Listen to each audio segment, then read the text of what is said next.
ভোটের পূর্বস্থলীতে উত্তেজনা। পূর্বস্থলী দক্ষিণে বিজেপি তৃণমূল হাতাহাতি, দেখুন সেই ছবি।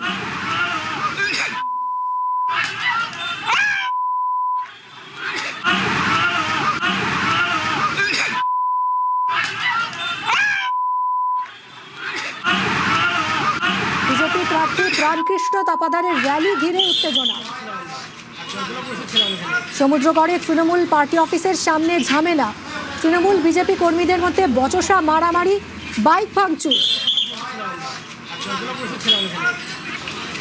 দুজন তৃণমূল কর্মী জখম হয়েছেন বলে খবর। নবকুমার আমাদের প্রতিনিধির সঙ্গে কথা বলল। নবকুমার, কেন এরকম উত্তেজনা ছড়ালো, কি হয়েছিল?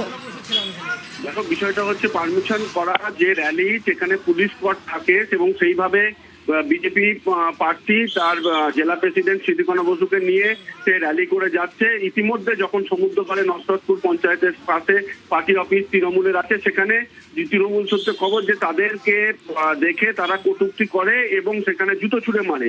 এই পদের কারণ তারা এরকম জুতো ছুঁড়ে মারলো, জলের বোতল ছুঁড়ে মারলো এবং কটূক্তি করছে। এই বিষয়ে বচসাবাদের দুপক্ষের মধ্যে তখনই সে হাতাহাতি এবং একজন অমর হালদার বলে একজন, তিনি বাঁচাতে গেলে তাকে মাথায় ইট দিয়ে মারা হয় বলে ওখানকার তৃণমূল নেতা দিলীপ মল্লিক তিনি জানিয়েছেন। এবং ঘটনার সূত্রপাত এইখান থেকে হওয়ার পরই একটা ব্যাপক রণক্ষেত্রের আকার নেয়।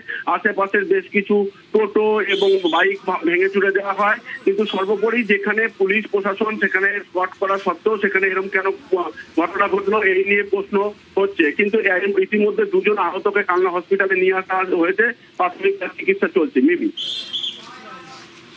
ধন্যবাদ নবকুমার।